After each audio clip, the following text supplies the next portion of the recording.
უახლოეს საათებში უნდა გახდეს ცნობილი ნაციონალური მოძრაობის მომავალი სამოქმედო გეგმა. გადაწყვეტილებას შევა თუ არა ყოფილი სახელისუფლებო პარტია პარლამენტში გუნდი კენჭისყრის გზით მიიღებს. პოლიცსაბჭოს ხდომა ამ წუთებშიც მიმდინარეობს. საბოლოო პოზიციის შეჯერებამდე კი პარტიაში კვლავ აზრთა სხვადასხვაობა.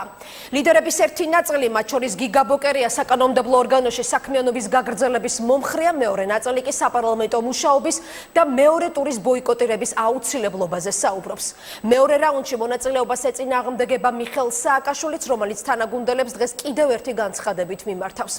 ყოფილი მმართველი პარტიის იმ წევრებს შორის, რომლებიც სადეპუტატო მანდატების მიღებას ეწინააღმდეგებიან, აკაკი მინაშვილი და ნუგზარ კლაურიც არიან. გურამ როგავას ჩავთავთ ახლა ნაციონალური მოძრაობის ოფისიდან, გურამ ხომ არ არის უკვე ცნობილი პოლიცსაბჭოს შედეგები, ანუ დასრულდა თუ არა სხდომა? არ დასრულებულა შეხვედრა, ის დაახლოებით 2 საათია უკვე დახურულ კარს მიღმა მიმდინარეობს. შესაბამისად, ჩვენთვის უცნობია როგორია ამ დროისთვის სხდომის მიმდინარეობა და ასევე უცნობია თუ რა ფორმატში მსჯელობენ სხდომის წევრები. პოლიცსაბჭომ ხმათა უმრავლესობით უნდა გადაწყვიტოს თუ როგორი იქნება ნაციონალური მოძრაობის სამომავლო გეგმა. შევლენ თუ არა პარლამენტში, თუ საპირისპირო მოხდება და გამოუცხადებენ ბოიკოტს როგორც არჩევნების შედეგებს, ასევე მეორე ტურს. ამ ორ ვერსიას ნაწილი ლიდერებისა, როგორც ჩვენ აღნიშნეთ, ამთა ემხრობა, თუმცა აზრები რადიკალურად განსხვავებულია. როგორც შენ თქვი, ლიდერები რადიკალურ შეფასებებს აკეთებენ ამასთან დაკავშირებით. დღეს ამ თემაზე საუბრისას ჩრდილოეთ კორეაც კი ახსენეს. ერთ-ერთმა ლიდერმა განაცხადა, რომ აუცილებელია ბოიკოტი, რათა ბიძინა ივანიშვილი თავის გუნდთან ერთად დაჩეს იზოლაციაში, ისევე როგორც ეს ჩრდილოეთ კორეაშია.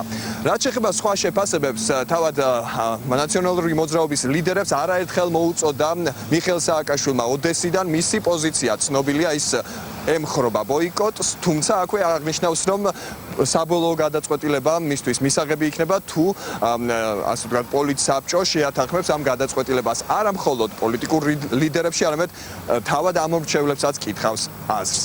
თუ რა შეფასებები გაკეთდა დღის განმავლობაში ამ თემაზე და როგორია ლიდერთა განსხვავებული პოზიციები, ამას უკვე რეპორტაჟიდან შეითხოვთ.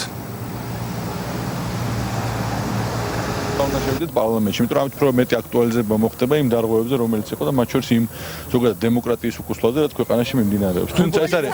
თუმცა ეს არის ჩემი პირადი პოზიცია, ნაციონალურ მოძრაობაში არის დემოკრატიული ფორმები გადაწყვეტილების მიღების, ჩვენ განვიხილავთ. პირადად ჩემი აზრით აუცილებელია ქვეყნისთვის და მნიშვნელოვანია, რომ შევიდეთ პარლამენტში და ასევე მეორე ტურში უნდა მივიღოთ მონაწილეობა. ვფიქრობ იმისათვის, რომ ჩვენ გავაგრძელოთ ამ ქვეყნის ინტერესების დაცვა, უნდა გამოვიყენოთ ამისათვის ყველა შესაძლო პოლიტიკური ბრძოლის ხერხი, მათ შორის, რა თქმა უნდა, საპარლამენტო ტრიბუნალი. კრიტიკულად მნიშვნელოვანია, რომ პარლამენტში შევიდეთ და ყველა გზით შევებრძოლოთ იმას, რომ არაფორმალურ მართლობას არ დაემატოს კიდე დიქტატი.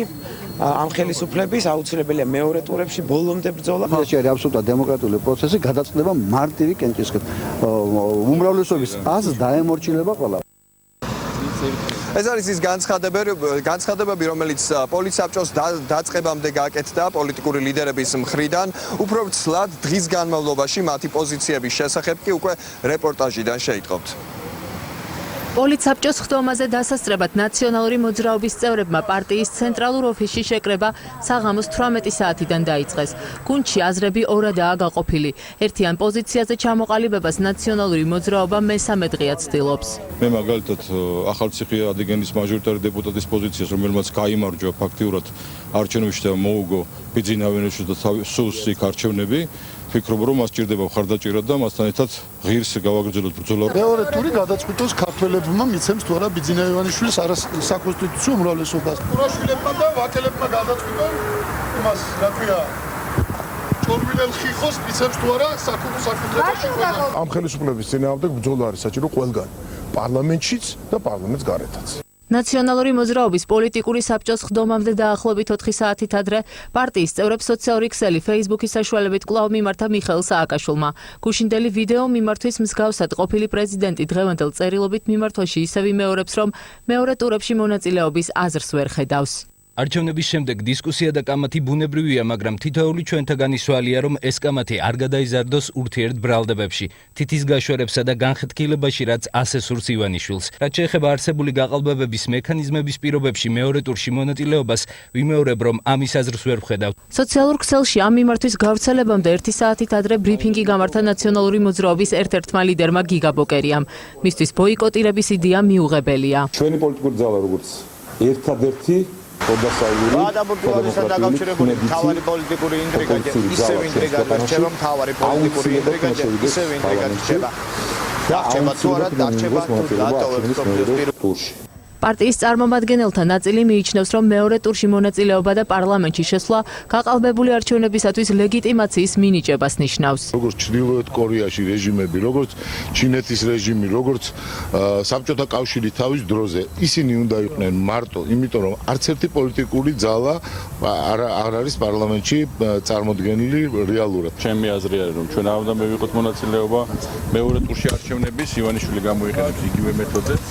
აღარლთობის იმ სქემებს, რომელიც გამოიყენა 8 ოქტომბერს, როდესაც ქართულ ხალხს წაართვა არჩევანი და ასევე არ უნდა მივიღოთ მონაწილეობა საპარლამენტო მუშაობაში. ბრალდებებს არჩევნების გაყალბებასთან დაკავშირებით აბსურდულს უწოდებენ ქართულ ოცნებაში. როგორც ეს ჩვენ ქვეყანაში შეჩვეული ვართ, რომ პოლიტიკური ძალები მეტწილად ცდილობენ საკუთარი მარცხი დააბრალონ ხელისუფლებას, ეს მათი პოლიტიკური სტრატეგია, თუმცა ყველა საერთაშორისო ორგანიზაცია, ყველა დამკვირვებელი ერთხმად აღიარებს, რომ არჩევნები იყოს სამართლიანი, თავისუფალი და დემოკრატიული. დიპლომატები და საერთაშორისო მისიების წარმომადგენლები ბოიკოტირების იდეას არ იწონებენ. ოპოზიციას პოლიტიკური საქმიანობის პარლამენტში გაგრძელებას ურჩევს ამერიკის შეერთებული შტატების ელჩი. დემოკრატიული განვითარების ყველაზე მნიშვნელოვანი ნაწილი არის მრავალპარტიული, პლურალისტური დემოკრატია. მე ვფიქრობ, რომ ერთიან ნაციონალურ მოძრაობას აქვს კარგი კამპანია.